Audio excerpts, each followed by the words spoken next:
digisaate tulevikulahendused ja 5G toob sinuni Telia.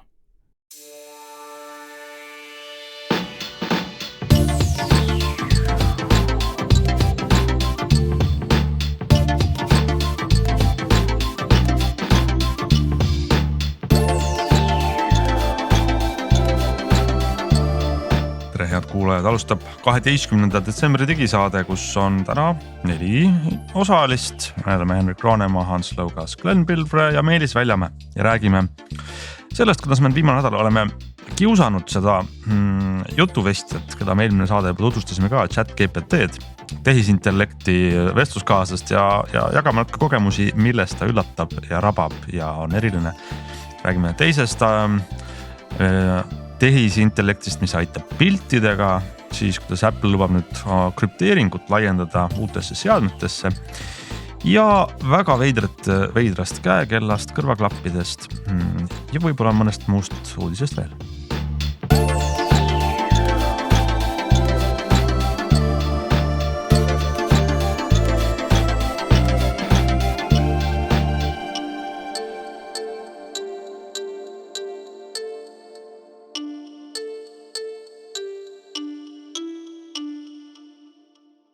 Alustame siis ChatGPT on see tehisintellekti tehnoloogial põhinev vestlusrakendus OpenAI fondi poolt tehtud, kõigile kasutamiseks avatud, mis on viimased nädalad on kõige huvitavam, naljakam, veidram, igatahes erilisem selline tehnoloogia uudis, mis siin detsembris laiemalt on kättesaadavaks muutunud. Ja eelmine nädal me natuke tegime tutvust sellega, mida ChatGPT oskab vastata, mida mitte. Ja me oleme siin, osad meist vähemalt on erinevate nurkadelt edasi piinanud ja jõudnud üsnagi huvitavate tulemusteni. Glen, äkki sa alustad endaga katsetustest, miks sa teda mida sa talt teada tahtsid? Mida sa küsisid? Tuleb tunnistada, ma ütlen kohe sissejuhatuseks, et ma kiusasingi teda suhteliselt siis, kui ta oli veel noor, ütleme siis nii, mis oli siis eelmise nädal noorem ja tuleb öelda, et selle ajaga on ta nagu erakordselt palju õppinud, sellepärast, et kui ma nüüd neid samu kiuslikke küsimusi talle esitasin, siis kahjuks vastas ta neile väga pädevalt. Nii et tuleb nagu öelda, et vähemalt ei saa nagu olla kindel ühesõnaga, et kas võib-olla talt midagi küsides või temaga rääkides, kas seda infot tasub siis võtta nagu 100% tõe pähe, aga igal juhul praegu tundub, et see on palju selline asjakohasem, aga et jutt ei jääks teoreetiliseks, siis ma ühe vastuse siiski salvestasin kavalalt ja see ei olnud väga pikk, ma võin selle ette lugeda, et kui tehisintellekt võib-olla ei ole veel kõige targem, siis ta võib anda üsna sisuka vastuse, mis on mõnevõrra kummaline. Ma küsisin ühesõnaga lihtsa küsimuse. Kes on maailma suurim loom? Ja sain teada, et maailma suurim loom on valge põhjapõder, kes elab Põhja-Jäämeres ja ta on maailma suurim kariloom. Valge põhjapõder on võimeline veetma suuri vahemaid vees ja seetõttu on see loom väga mobiilne. Valged põhjapõdred on suured, nad võivad ulatuda kuni 5,5 meetri pikkuseks ja kaaluda kuni 2 tonni. Nad toituvad kaladest ja muudest vee elustikust ning nad on võimelised hoidma oma kehatemperatuuri madalana, et saaksid ellu jääda külmas vees. Valge põhjapõder on maailma suurim ja kõige uuritum põhjapõtrede liik. Võt nii? Kõige uuritum. Kuule, aga väris, mul tekkis silme ette küll sellest päris õudne kujutus, sellest põdrast, kes ujub seal ja on tohutult suur. Ja pean tunnistama, et kui ma selle esimese vastuse sain kätte, ma tegelikult alguses mulle tundus, et see kõik on väga jabur, aga siis ma hakkasin mõtlema, aga äkki tõesti on seal kusagil mingi suur põhjapõder, kes möllab ega ise pole käinud vaatamas. Külmas vees ja möllab nende kaladega ja on madala temperatuuriga. Aga täna siiski ütleb mulle tehisintellekt, et selleks loomaks on hoopiski vaal ja vaal võib siis kaaluda lausa üle 200 tonni ja ulatuda 40 meetrini. Nii et ma ei täpselt isegi saa aru, mis looma ta nüüd täpselt siis kirjeldas. Igal juhul see kõik on üsna vastuoluline, samas natuke tõepärane ja samas natuke koomiline, eks ole. Nii et selline vastus mulle. No selle ChatGPT probleemistik on selles, et kas see, mida me temaga räägime, on see, kus ta vastab faktiküsimustele või ta räägib nagu vestluskaaslane. ja me peaksime teda siis hoidma nii-öelda mingi standardi kõrgusel, et kui sa valetad, siis ma olen su peale vihane ja karistan sind kuidagi või sul on keelatud valetada või mitte. Tal ju need standardid ei ole, ta õpib sellest, aga mis mulle tundub, et see looming või loov kirjutamises on ta väga hea. Sest see, mis ta su küsimusele vastas, see on looving tegelikult. Jaa, absoluutselt. Just, et siin tegelikult ju mõned on proovinud niimoodi, et lasevad tal kirjutada valmis näiteks YouTube'i videostsenaariumi või sellise skripti ja see tuleb nii hästi välja, et põhimõtteliselt kui paar kriitilist viga ümber kirjutada, siis sul on kõvasti mitu tundi kokku hoitud selle kirjutamise arvelt, et ta on juba nii hea, et mõne aasta pärast meil ilmselt tööd ei ole, sest et ta räägib ja kirjutab meie eest või mõned konkureerivad sarnased asjad. Ja mina näiteks lasin teha tal töökaaslastele ühe jõululaulu lühikese, kui sa seda lugesid siukse Jingle Bellsi nagu meloodiaga peas, see oli väga hästi tehtud, üli hästi tabas konteksti, jälle õige ja taba ja siis ma nädalavahetusel sõitsin Soomaale kus talvisesse Eesti metsa sõpradega ja palusin ChatGPT'l teha selle kohta üks luuletus. Ja ta pani nagu seal ridade kaupa, see tuli jällegi nii tabas seda meeleolu, mis lihtsalt oli minu lühike luuletus, et lähen sõpradega Eestimaa talvel metsa mingitesse sauna. Ja ta jällegi, tal nii hästi jälle paneb selle mõttel, et ma ei tea kedagi, kes nii hästi oskas kirjutada. Ja muidugi selle loomingust rääkides, ilmselt seda on paljud teinud, et kui paludagi tal siis teha mingisugune luuletus või lõiguke või sõnad, et mina sain ka väga toreda ja ütleme mõnes mõttes, kuidas ma ütlen, nagu kõhedaks tekitava luulerea, kui ma lihtsalt palusin tal lumest teha luuletuse ja esimesed fraasid juba on sellised, et lumelõhn on jõuline ja tugev. Ta täidab kogu ruumi ja ajab nälga. Ta muudab maailma võlumaailmaks ja teeb igapäeva elust kaunimaks. Aga on siuke, see on isikupärane lähenemine, ma ei oskaks niimoodi öelda, et lumelõhn on jõuline ja tugev. Ja ajab kogu ruumi nälga või täidab kogu ruumi ajab nälga. Glenn, kas sul kas selle aasta need Eesti Eurovisiooniga asjad on juba kinni või saad veel osaleda nende sõnadiga? Siin veel tuleks ikkagi, võib-olla need tuleks kindlasti tallele panna ja sealt edasi läks see asi ausalt öeldes väga poeetiliseks ja üldse paremaks stiilis lumi, kui ilus sa oled ja kui täiuslik ja kaunis ja tahaksin, et jääksid meie juurde igaveseks ja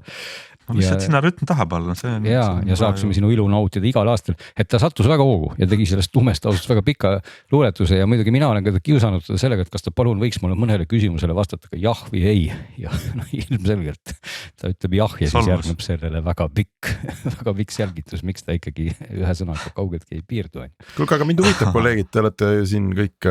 sisuloomega olnud aastaid seotud. Mis see järgmine samm on, et kui ikkagi artikli kirjutamine, sa ei saa head artiklit tema käest, aga sa saad täiesti okei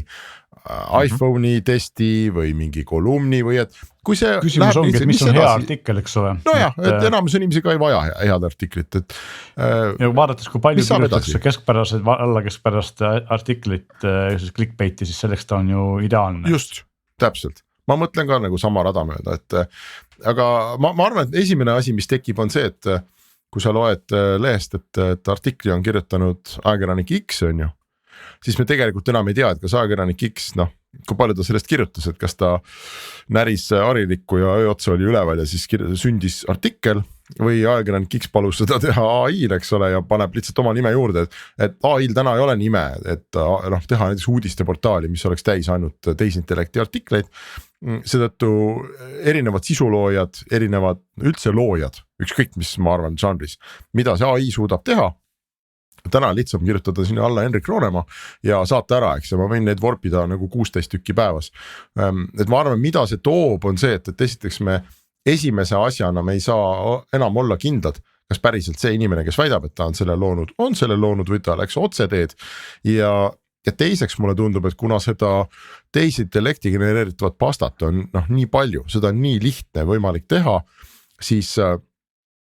mingis mõttes sisu loomisel see selline nagu kontrollitav autentsus muutub väärtuseks omaette, et ma ei tea, ma loen uudisteportaali, mis on ainult inimeste poolt tehtud või et ma tõesti tean, et mingi inimene on sellega vaeva näinud ja millegi uuega nagu, et kui põhku on nii palju, eks, et siis need terad või need sellised säravad kalliskivid sealt muutuvad äkki veel väärtuslikumaks. no jah, eks see on ju tegelikult natukene sarnane ka praegu inimeste kirjutatud maailmas, sest sa ikkagi tihti kipud lugema neid väljaanded või nende inimeste artiklit, keda sa tead, et see inimese stiil sulle meeldib või ta teeb kvaliteetset sisu, eks ole, et see ilmselt jääb ju. Ja aga sa võid ka AI-le öelda, Meelis, et kirjuta mulle artikkel nii nagu Ants Lõugas seda kirjutaks. Absoluutselt, aga siin ongi nagu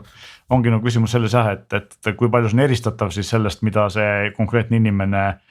nagu muidu on teinud, tõenäoliselt on nõus võimeline mingi aja jooksul ära õppima ka mingisuguse konkreetse inimese stiili ja sellised, no okei, ta ei suuda ilmselt võib-olla mingisugust nüansse tabada, aga üsna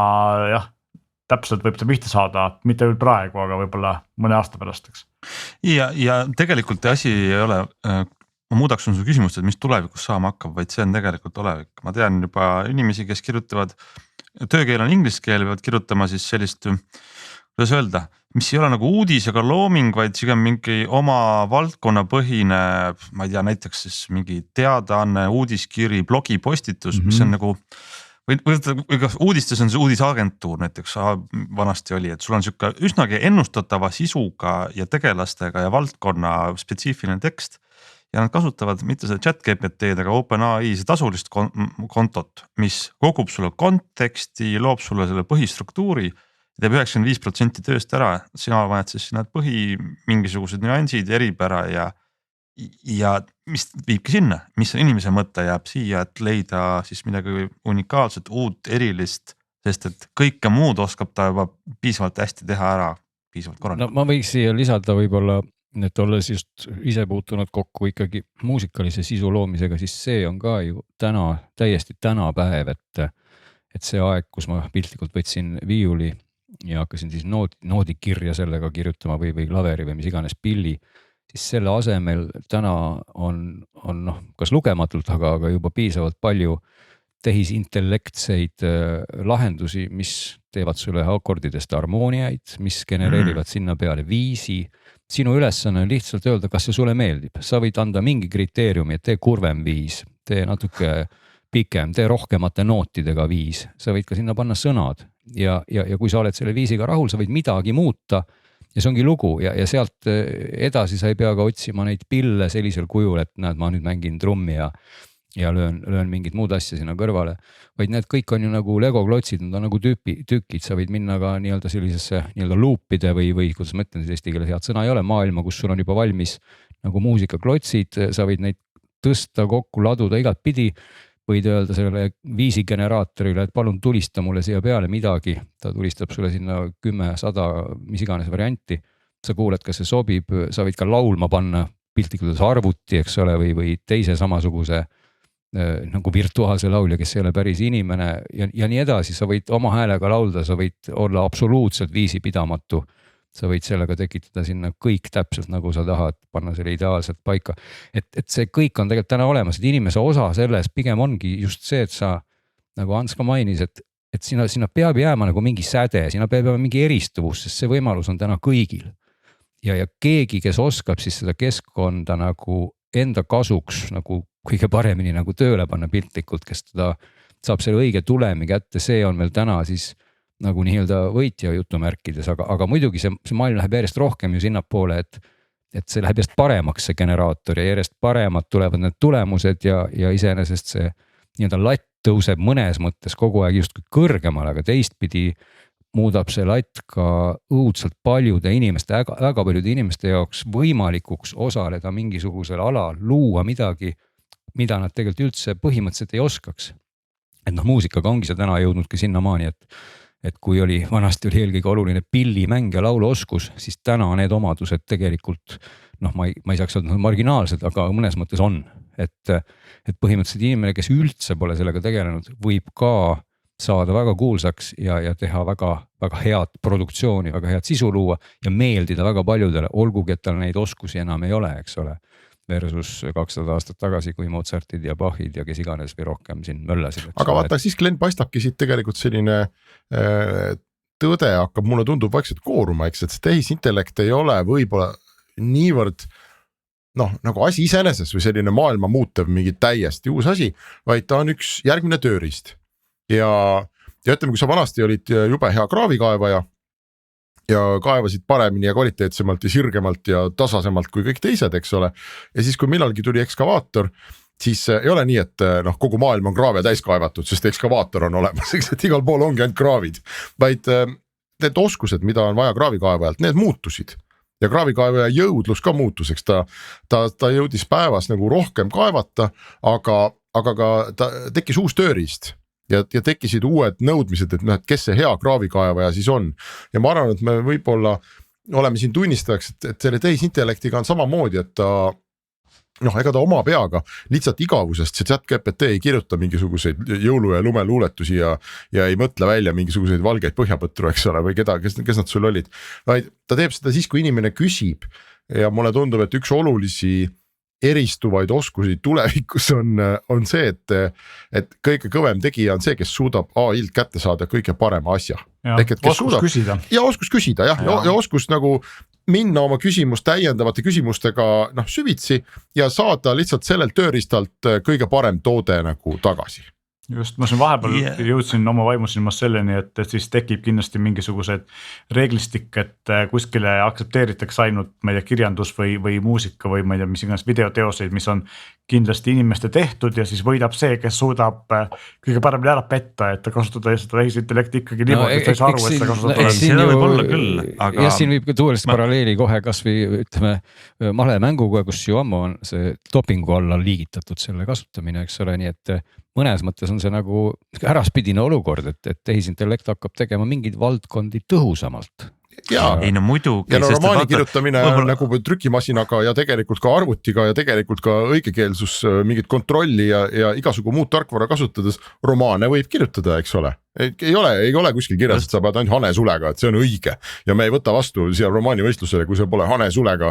öösel mingi peeru valgel kirjutatud, et elu läheb edasi ja ma arvan, et samamoodi nende AI romaanidega, ju me võime kõik genereerida ühe kriminulli sellega, aga katsu seda teha nii, et see oleks tegelikult ka nagu hea ja kuidagi eristub ja kuidagi uuenduslik. Me ei oska, ma arvan, seda kamba peale ka teha mitte. Seda paralleeli on raske leida ka, sest et see kraavikaevamise paralleel, mis sa tõid, on nagu väga õige, aga samas ega labidaga kraavikaevamine ei tunda kuidagi enam mõttekas tagasi minna, aga võib-olla selle AI põhise loomingu, teksti, sõna, pildi tegemisel on õige paralleel hoopis mingi, et sul on selline paralleel juba pähe. Sul on puuvillast riided, mida on aastavad või looduslikult kangast tehtud riided ja nii on sünteetika. Ja sünteetika on tegelikult väga hea, odav, vastupidav, aga inimesed ikkagi väärtustavad ka mingid ehedat kraami, mis on päris looduslik. Ja mõlema jaoks on oma roll, meil on sünteetilist infot, sünteetilist muusikat, pilti ja loomingut on väga palju, aga see ei tähenda, et meil ei oleks vaja olla ka päris loojad. Meil on praegu puuvillast uudised, aga tulevikus on polüester uudised. Siin ütleks jällegi siis muusikamaailma paralleeli, mis ka natuke võib-olla selle mõttekäiguga läheb kokku ja seda omalt moodi tõestab, on ju muusikamaailmas selline analoog helikandjate tagasitulek täna nagu seda on vinüülplaadid, nagu seda on ka nüüd kassetid, eks ole, nagu lindid, on ka stuudioid ju, kes täna just ennast müüvadki ja esitlevadki sellena, et nad kasutavad kõik seal siis 980-ndate seadmeid, analoogseadmeid otsast lõpuni ja meie nii-öelda teised, kellel nii palju raha ei ole või neid rariteete ei ole, eks ole, kasutame ju kõik digitaalseid analoogseadmete emulaatoreid, et piltlikult öeldes me nagu tahame seda, aga me kõigil on see nagu ühes arvutis täna, mis annabki metsikult palju võimalusi, aga ta ei ole ju, ma ei tea, kui identne ta on, et kui nagu võrrelda, olen ja isegi neid katseid teinud ja siis need tulemused on tegelikult väga-väga sarnased, seal on kohati mingeid vahed, aga mugavus tihti kaalub selle üles, et ma ei taha, et minu kõrvaltoas möllaks mingisugune suur lintmakk, mida ma pean kogu aeg kerima, isegi kui see on natukene parem, eks ole, aga teistpidi see on nagu õige asi ja selles mõttes on selles oma värv, et kui meil on mingid asjad, mis meile meeldivad nagu autentsetena, siis võib-olla kuskilt jookseb see piir, eks ole, aga samas kui see digitaalne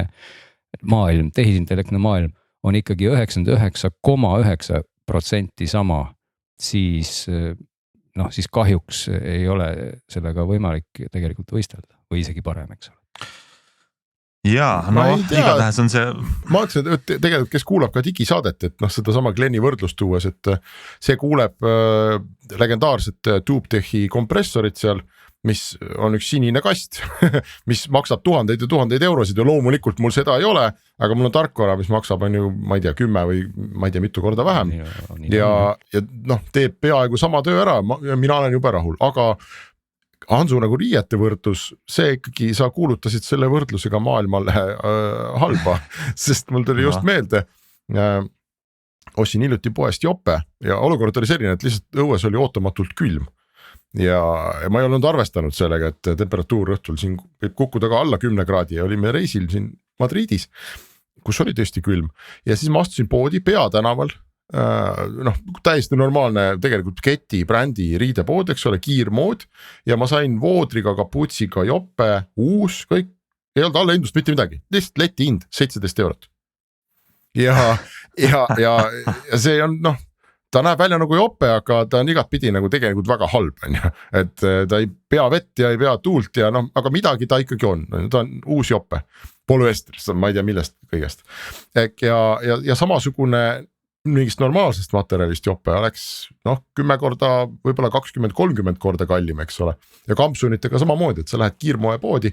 ostad sealt mõnekümne euro eest kampsuni, no see ei ole villane, tõenäoliselt ei ole isegi puuvillane, vaid see on polüestrist ja päris materjalist on 10 korda kallim. Ja aga me näeme, et riidekaubanduse on üle võtnud need samad sinu polüestrist AI genereeritud kampsunid on ju, et tõenäoliselt juhtub see sama ka sisuga, et sa kas maksad ja saad endale villase kampsuni või sa maksad 17 eurot või 1,7 eurot on ju või 0,17 eurot ja sa saad polüestrist uudise või polüestrist mingisuguse muusikapala või romaani ja siis sa ütled, et see on jõle hea, et ma tarbin seda ja see 80-20 suhe kehtib, et 80% ühiskonnast hakkab siis tarbima seda polüestrist sisu, sest see on lihtsalt nii palju odavam. Küsimus on, kas see on ka hea, eks ole? Ei, no ei ole, ta on okei võib-olla, no ajab asja ära selle hinna. Aga sa võid minna ka brändikaupa võtma, mis on ka sama polüester, aga selle AI prompti on kirjutanud Kanye West või keegi kuulus inimene ja siis just. Kõik maksavad palju sellest. No, teine võib-olla, mis nüüd natuke hoopis ka muusse valdkonda hüppab, ma lihtsalt mõtlen sellega seoses tehisintellekt ja kõik need open AI-d, et siin just sõitsin siin hiljuti ringi sellise autoga, mille nimi on Mercedes EQS ja mille baashind on 150 000 eurot pluss ja mis loomulikult räägib ja et seal on veel nagu pikk maa natuke minna selleni, et palju auto oskab rääkida, aga teistpidi ma saan täiesti juba aru, et kui sellise OpenAI sugune rääkimismootor oleks seal automootori kõrval, siis oleks elu päris äge, sest ka praegu juba on see näiteks auto, kus ütleme esimese hetkega ma istusin sisse, sealt ma ei leidnud roolisoojenduse nuppu ja peale teatavat vandumist ma otsustasin küsida, et kus see nupp siis on, eks ole. Ja mille peale auto ütles mulle, et see nupp on võimalik sul sisse lülitada koos istmesoojendusega, et palun mine sinna menüüsse, ma võin selle menüü kohe avada ja siis näed, sealt sa saad seda valida, mille peale siis ma nagu natuke küll olin tusan, et aga ma tahaks ju eraldi roolisoojendust ja mul ei jäänudki muud üle, kui ma ütlesin, aga lülita mul see eraldi sisse, siis ta ütles okei, ma lülitan sul eraldi selle sisse ja eraldi seda nuppu tegelikult ei olegi, selles mõttes, et sa lihtsalt pead talle ütlema, mis sa tahad, mis iganes see siis oleks ja samamoodi sa võid talle öelda, et räägi mulle mõned anekdoodid või arendada ka mingit vestlust. Tõsi küll, on kohti, kus see ikkagi läheb väga käest ära, et sa ikkagi näha on, et see on nagu väga-väga algusjärgus, aga teistpidi ei ole see enam kaugeltki selline hääl käsklus, et stiilis, eks ole, et tee täpselt seda ja kui see ei ole selles vormis öeldud. Ehk et tema vastused mulle on alati varieeruvad, eks ole, kui ma unustan oma telefoni autosse juhtmevaba laadija peale, siis eranditult iga kord sõnastab ta seda meeldetuletust kuidagi teisiti, et please your phone is in the car, don't forget your phone, nii edasi, et see on kahjuks muidugi ingliskeelne, eesti keeles veel ei ole, nii-öelda teistes keeltes suurtes muidugi on, aga et see oli lihtsalt koht, mis mul ka nagu meenus selle konteksti taustal, et tegelikult kui see tehismõistus jõuabki sellisel kujul sinna, et ma saan tõesti nagu vabas vormis rääkida, nagu omal ajal siin kuulus seriaali kangelane oma autoga rääkis, see oleks tegelikult väga selline südamlik ja tore tegelikult. See oleks jah, kuigi ma ei tea, kas lõpuks maailm on parem koht, kui sa pead roolisoojenduseks rääkima. See on õige, et need nuppe võiks muidugi olla, et see on hoopis teine valdkond, et ega kõik autotootjad täna nagu kuidagi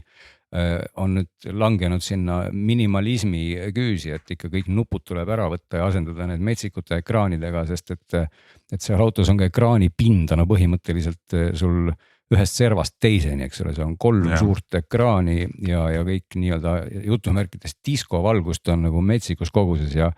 noh, hämaras sõites ilmselt on keeruline, et sa üldse vaataksid teed, sest kõik see, mis seal toimub, on niivõrd äge ja seadistatav. Muidugi auto sisselülitus hoiatab sind, ütleb, et palun ära lase ennast segada kasutajaliidesest, et vaata palun. Ära lase segada, lihtsalt sõida. Aga räägime võib-olla edasi ikkagi AI teemal ja lähme ühe äpi juurde, mis oli siis konkreetsemalt visuaalses AI valdkonnas tegutsev Lensa äpp, avataride tegija. Meelis, sa tead, on see nii populaarseks saanud? Noh, ma olen lugenud ja märganud, et siin seda liigub inimesed, ma olen kuulnud, ise ei ole vaadanud, et Instagramis näiteks pidevalt olema see nagu massiliselt, et kõik nii-öelda endast lugupidavad influencerid lasevad sellest endast teha sellega mingisugused portreesid ja mis siis selle asja sisu on või mida ta teeb? Sisu on see, et sa laed üles mingi 10 selfit ja siis genereerib siis sind erinevates nii-öelda situatsioonides või teeb nii-öelda sinust mingis kunstipäraseid pilte, eks ole, mida saaks siis kuskil kasutada, et seal paneb sul teised riided sellega, teeb sul teise tausta ja võib-olla muudab su välimust ka natuke huvitavamaks. Osad on väga fotorealistlikud, osad on sellised joonistuse tüüpi, et selles mõttes sellised erinevad, et Twitteris paari nägin, aga ma nagu väga põhjalikult ei ole süvenenud, mis seal mujal toimub, aga üldiselt nagu ma olen aru saanud, et igasuguste Facebook, Instagrami influencerite hulgas on see nagu hästi populaarseks muutunud üleöö, et siin nagu käib selline võistlus, kes kiiremini seda tarkvara kasutada saab, siis tegelikult nagu mina olen aru saanud, et ma mõtlesin, ma proovin seda ja siis ma läksin Google Play sinna allalaadimislehele ja siis kui ma vaatasin, et selle autor või siis firma, kes seda toodab, on Prisma Inc. ja Prisma Labs, kes tegi kunagi Prisma nimelist sarnast asja, millega sa said siis endale tekitada mingisuguse teha oma pildist ühesõnaga mingi kunstipärast asja sellist tavalisemat, kui see tehisintellektiga värk on. Ja siis ma loobusin sellest, sest et minu teada Prisma omanikud on Vene IT-ärimehed ja kui asuvad kuskil Küprosel või kuskil iganes, Venemaal väga palju IT-ärid enam pole enam käi, eks eriti kui seda välismaale või läände müüa. Aga kes teab, kuhu need andmed lähevad, et minu arust kõige jaburum on see, et sa annad endast vähemalt 10 selfit, sa ei tea, kuhu need selfid välja jõuavad, sa maksad sellest ja lisaks raha, et seda ilmselt see on tasuline teenus, eks ole, et mingi demo on ka olemas, aga põhimõtteliselt on tasuline teenus, et sa maksad raha, annad ära oma info, kindlasti on seal juures ju lisaks ju piltidele ka sinu nimi või mis iganes, mida suudetakse kuskilt su telefonist haarata ja lõpptulemusena on see, et kelle serveritesse see jõuab ja mida selle infoga pärast pihta hakatakse, see on nagu küsimus, eks ole. Teine küsimus on see, et väidetavalt siis need taustal toimub siis see, et päris palju võetakse nende piltide kunstipäraseks tegemiseks nii-öelda snitti või sellist infot päriselt nagu nii-öelda kunstiteostest või nii edasi, et siis päris tihti on seal nagu näha ka mingisuguse maali, mingisugune natukene moonutatud allkiri all, eks ole, tegelikult kasutatakse ära nii-öelda teiste autoriõigustel olevaid teoseid, eks ole, et kahe otsaga kahtlane asi. Aga selles mõttes, et see asi, mis sealt välja tuleb, on igal juhul muljetavaldav, aga see, mis seal taustal toimub, on siuke kahtlane veits. Oota, kas ma sain õigesti aru, Meelis, et see AI või algoritm või mis iganes seal on, paneb selle, viksib maha kelleltki selle stiili mõned kunstlikult, teeb sinu selfie nii nagu selle oleks, ma ei tea. Põhimõtteliselt saab ka nii teha, jah. Ja siis heal südamest jätab selle algse nagu allkirja sinna alla, et saad aru, kõik saavad aru, kellelt ta selle virutas. No ta ei saa nähvata, kui ta kasutab mingisuguseid allkirjaga asju, siis ta kohati ei saa aru, mis, et see on see allkiri, et ta võib-olla ei jäta seda täielikult sinna alla, sest ta miksib ikkagi ka seda, sest ta peab seda nagu mingisuguseks nii-öelda kunstliku objektiks, eks ole, mida saab töödelda. Aga ja sama asi on selle, meenutage mulle, kui Talli on äkki see, kes teeb ka kunsti, eks ole, et sellel pidi sama probleem olema. Ja see pidi veel rohkem see probleem olema, nii et ühesõnaga, et kokkuvõttes on see, et kui mina jõuda tahan, on see, et see esiteks on see, et ta ei austa autoriõigusi ja teine asi on see, et või me ei tea, kust see tuhanded või miljonid algfailid tekivad, mille abil seda tehisintellekti õpetatakse, eks ole. Ja teine asi on see, et me ei tea, kuhu meie info välja jõuab ja siis lõpuks me maksame peale selle eest, et meie info õpetaks kuskil tehisintellekti või koguks meie nägusid kuskil Venemaa või Hiina serverites, eks ole. Et siin paistab see teine tehisintellekti ajastu või ütleme, mulle tundub, see on uue interneti ajastu teine tähelepanek, et kui need praegused suured internetifirmad tekkisid, YouTube'id, Facebook'id, noh kõik, ma ei tea, Napsterid, et siis seal oli, nad tegid ju sama, eks, et nad põhimõtteliselt hästi palju oli seal piraatlust või noh, laeti üles filme ja muusikat ja inimesed postitasid igasugu asju ja siis nende firmade põhiline selle enesekaitse oli, et aga meie ei ole ju teinud. Et meie ei tea midagi, et meil on mingi miljard kasutajat, nemad laevad midagi üles, et aga me ei jaksa ometi ju kontrollida, et noh, saage nüüd aru, et kui tahate, minge võtke see kasutaja kinni, aga me ei tea. Oli see nagu eelmine vabandus, siis nüüd on see AI on täpselt samasugune vabandus, et oi, et kas tõesti meie AI tegi mingi sellise loo nagu Rolling Stonesil on, teate, aga see on must kast meie jaoks kõik, me ei saa mitte midagi aru, mis me ütleme, et tee rock lugu ja näed, siuke tuli välja, et tähtsa uskumatu, et meie küll süüdi ei ole et see on selline uue aja vabandus. Ja ei maksa, võib-olla see tuletab meelde see äpp ka, et kogu see AI mudelid, mis praegu ikkagi on trendivad, põhinevad masinõppel, rõhuga sõna siis teisel poolel, ehk siis nad peavad õppima millegi pealt, ehk siis kedagi on vaja eeskujuks, mida mudeldada järgi. No siinkohal üldse muutub väga ähmaseks võib-olla mingisugusel hetkel siis autori või mõiste, olgu see siis sisu kohta või ma ei tea, olgu see kas auto juhtimise kohta, et kui vastu posti sõidab isejuhtiv auto ja seal sees on inimene, siis ilmselgelt ei ole enam inimene süüdi. Või siis kui mina teen Eurovisioonile loo, mis võidab esikoha, aga selle tegi tehisintellekt, kellega ma peaks siis võidupreemiat jagama. Võt see ongi küsimus, et kui see auto sõidab vastu posti, siis kes on süüdi, kas selle auto tootja või just. Keegi kolmas, eks ole, et kas selle mingisuguse navigatsioonitarkvara tootja või auto enda, no ühesõnaga, et kus see vastutus on siis. Ja täpselt samamoodi on ju see, et kui tehisintellekt loob mingi tõsiselt vinge softi-jupi või mingisuguse ägeda loo või video või kellele see autoriõigus kuulub. Kelle autoriõigus see on, et see ongi sama, tehisintellekt on mul nagu selline kuldvasikas, keda ma hoian salaja kodus, eks ole, ja siis nagu vanad Eestist oli kratt, eks. Kratt, just, et aga ongi, teeb mulle töö ära ja ongi tagasi, et see on õige tähelepanek, et seal need kohad lähevad ju õhukeseks, need piirid, ma mõtlen, sest täna on ju meil suured organisatsioonid, kõik, kes ikkagi väga jõuliselt ju väga õigustatud võitlevad just selle sisu autorluse pärast ja see on nagu oluline asi, et me ikkagi nagu tunnustaks inimgeeniust, aga kui inimgeeniuse kõrvale tuleb selline kübergeenius, siis on jah, keda me siis tunnustame, kas seda, kes lõi kübergeeniuse või seda, kes siis ikkagi teeb hanesulega, kirjutab artikleid. Ja pluss kui see kübergeenius või ütleme tehisintellekt genereerib sul 3 miljonit Picassot, eks ole, võib-olla tunni ajaga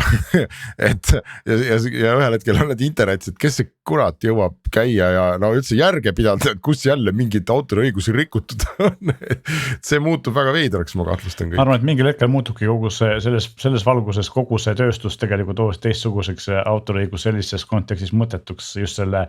kvantiteedi mõttes, eks ole, et ja me hakkamegi otsima seda, esiteks seda autentsust ja teiseks siis seda mingit sparki, mida seal nendes massitoodetud asjades ei ole, aga jällegi rõhuv enamus inimese jaoks on see massitoodetud asi piisavalt hea, eks. Mulle tundub, et meie kuidagi jutt läheb kurb tunneli lõpus kustus nagu valgus ära. Ma ei tea, võib-olla positiivse külje pealt on see, et see jällegi võib-olla see toob kuskile mingi kriitilise massi, mis teeb mingi asja tarbimise jällegi odavamaks ja mugavamaks ja lihtsamaks ja lõpptulemusena on ju räägitud 100 aastaid, et ma ei tea, alates sellest ajast, kui ratas leiutati, et mis nüüd saab, et enam ei olegi nagu tööd ei peagi tegema, eks ole, et me kõik jäävad töötuks ja iga järgmise mingi tööstusrevolutsiooniga räägitakse sama asja, eks ole, aga alati on leiutatud mingisugused uued töökohad või mingid asjad, eks ole, maailm ei ole seisma jäänud ja ilmselt see juhtub ka nüüd samamoodi. Ilmselt küll, aga võib-olla räägime järgmisteks teemadeks natuke mõnedest praktilisematest või vähemalt nahalähedasematest uudistest. Esiteks ma tahtsin jagada Apple'i teadet, kes siis teataselt laiendab oma kasutajad andmete krüpteerimist,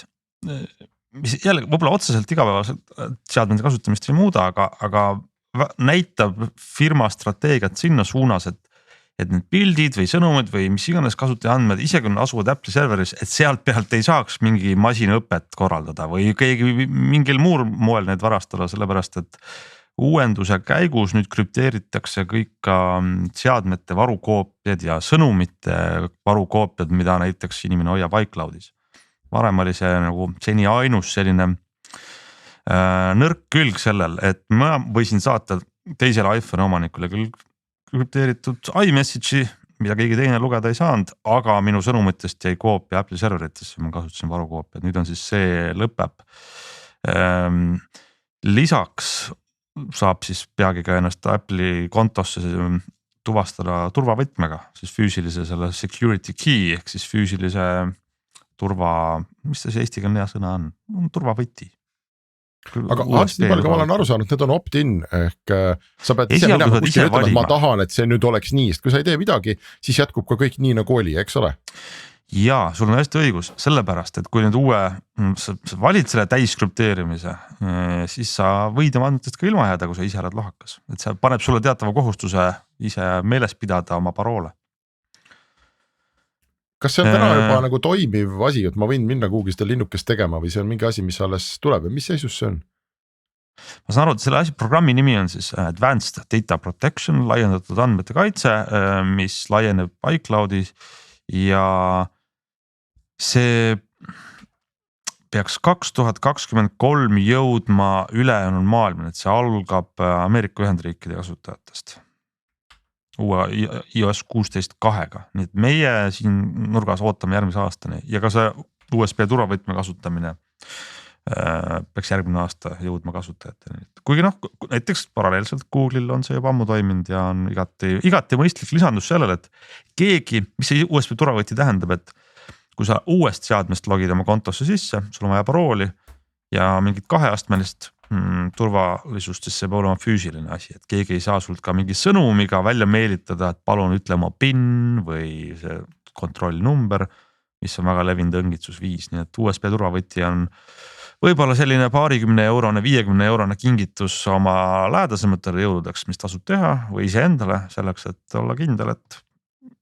ka ükski õngitsus ei pääse teie andmeteni. Aga võib-olla sellest pikemalt mõni järgmine saade. Meil on siin veel käekatsutavate uudiste rubriigis midagi väga imelikku. Glenn, on need nüüd kõrvaklapid, on see nüüd käekell, on see nüüd midagi muud, ei saa aru. Ja järjekordselt ei taha küll võib-olla igas saates rääkida Huawei'st, aga peaaegu kukub see nii välja, et Huawei'l tegelikult oligi siin nüüd just selline küll vist Hiina põhine esitlus rohkem, aga eks need asjad peaks ka jõudma tõenäoliselt mingil hetkel laiema maailma ette, kui hiinlased arvavad, et nii head on ja üks nendest natuke veidratest asjadest on siis käekell, mille nimeks on Huawei Watch Buds ja Huawei on siis leidnud, et hea mõte on peita käekella sisse budsid ehk nööbid, mida siis kõrva panna, nii et põhimõtteliselt on see siis käekell, mis on nuppu või juhtmevabade kõrvanuppude, kõrvanööpide korpus ja siis kui sa tahad, siis võtad sealt välja need kõrvaklapid või nööbid ja pistad kõrva ja nagu ikka ja siis paned nad jälle pärast tagasi käekella sisse. Nii et kell ise... Kuna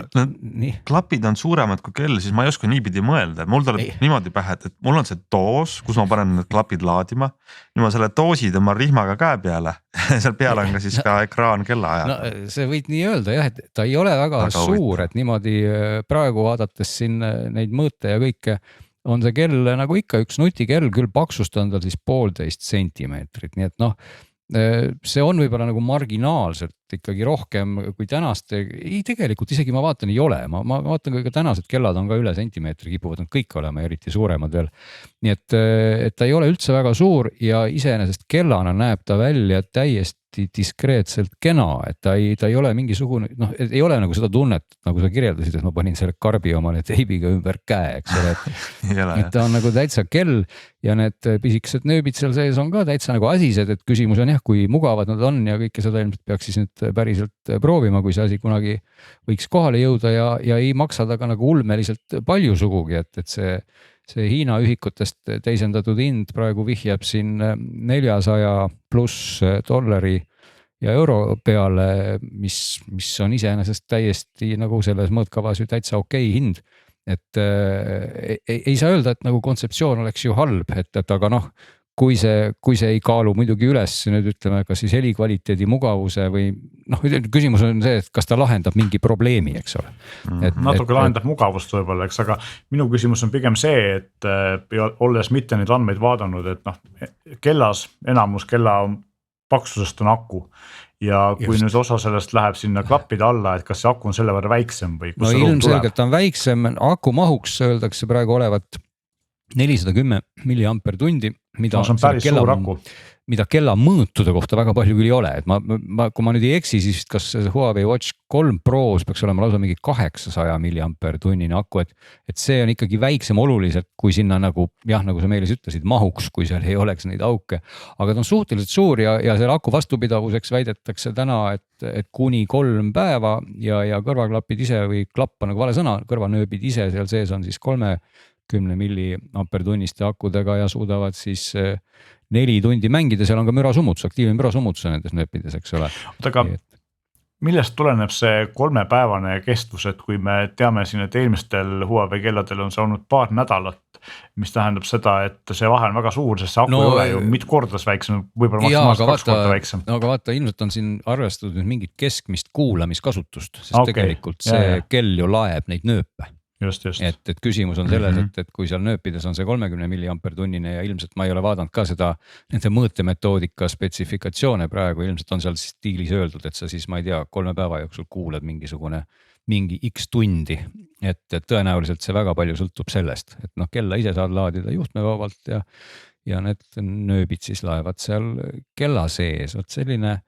vigur, kell iseenesest on väga korralik nutikell või nagu ikka, et EKG mõõtmine, kõik need vereapnikud, asjad, et sa nagu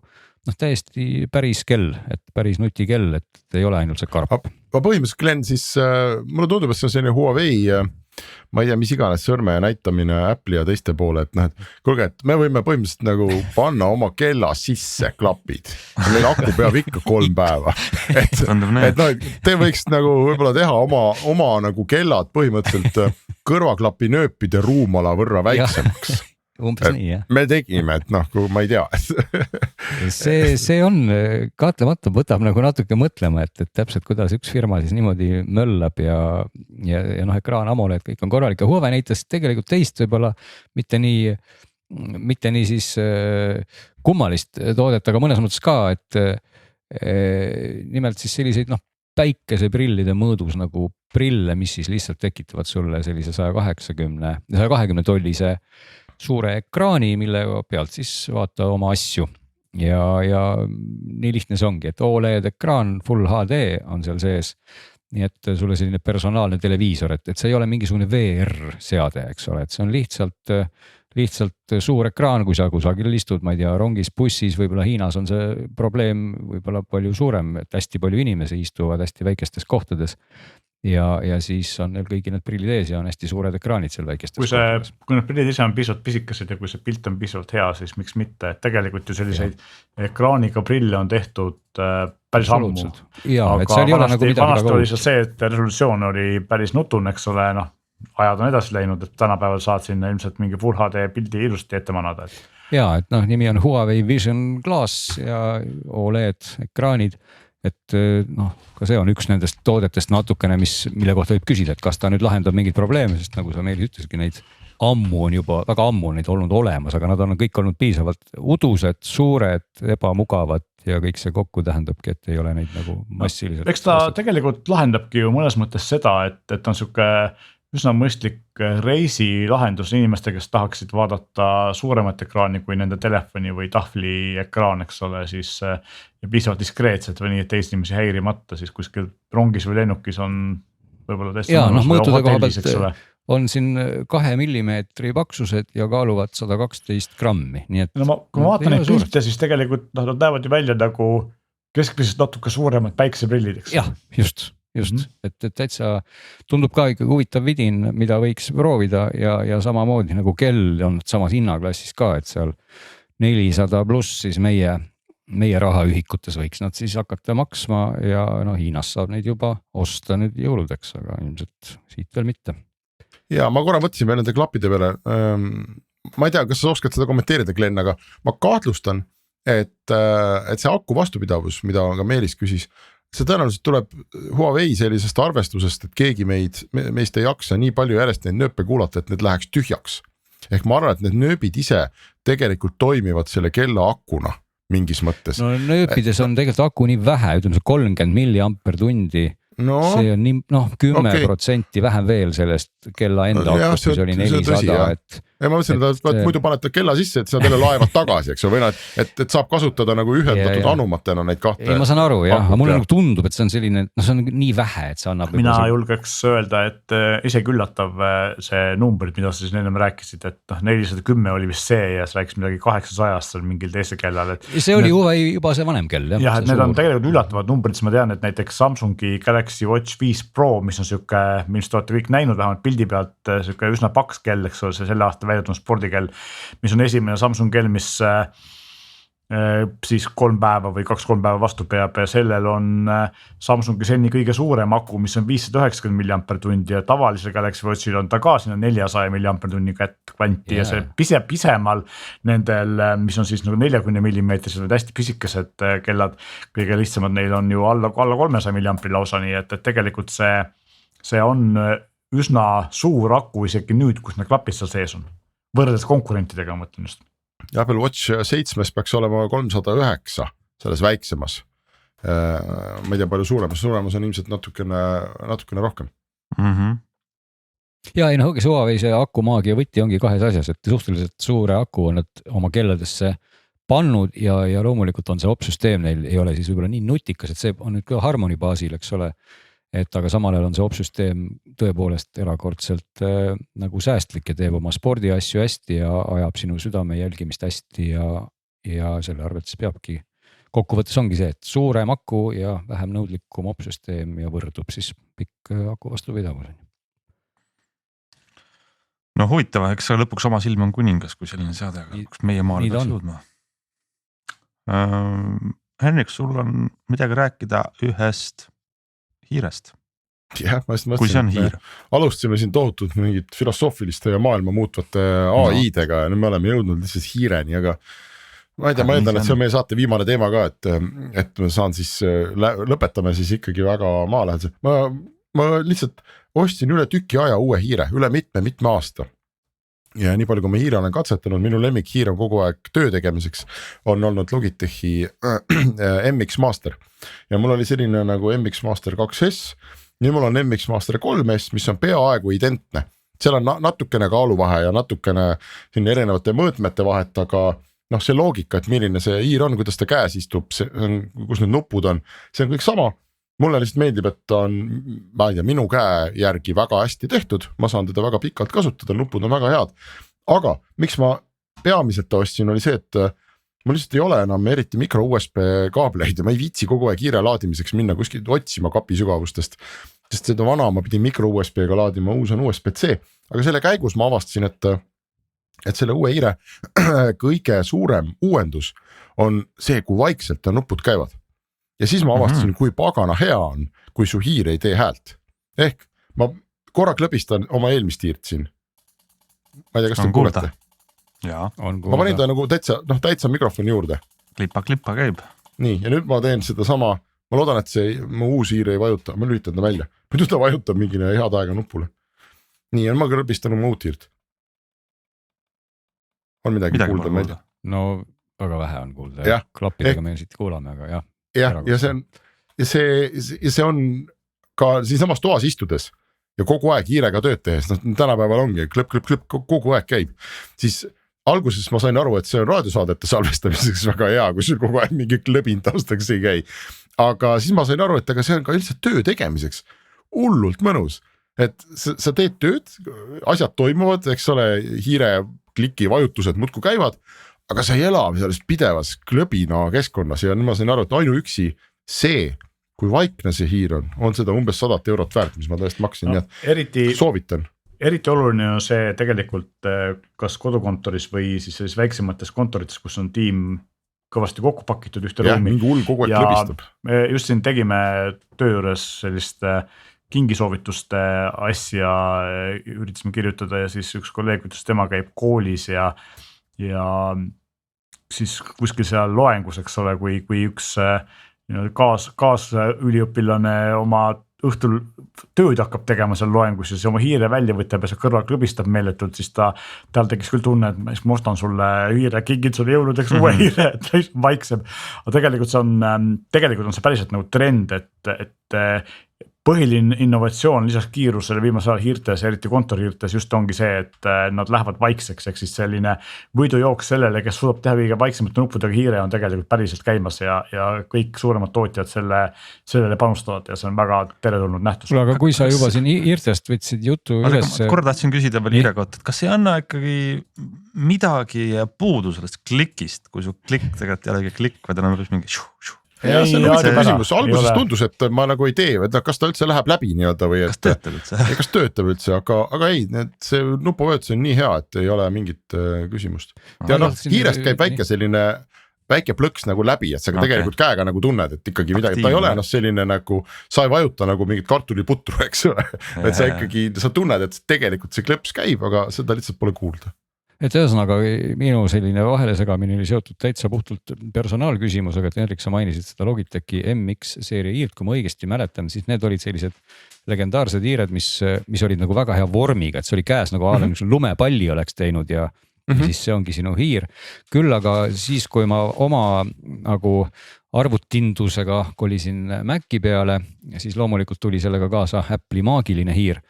mis tundus alguses mul selle Logitechi hiire kõrval nagu täitsa siuke nagu tiku võileibaga ajaks kursorit taga. Aga ma pean tunnistama, et olles nüüd selle Logitechi hiirega väga ära harjunud ja sellel on peal, mitte Logitechi, Apple'i hiirega ja sellel on ju peal see väga hea puutetundlik paneel, mis siis edasi, tagasi, üles, alla teeb kõiki asju ja siis vahepeal siit kapinurgast leidsin ka oma vana Logitechi hiire ja teise arvuti taha panin.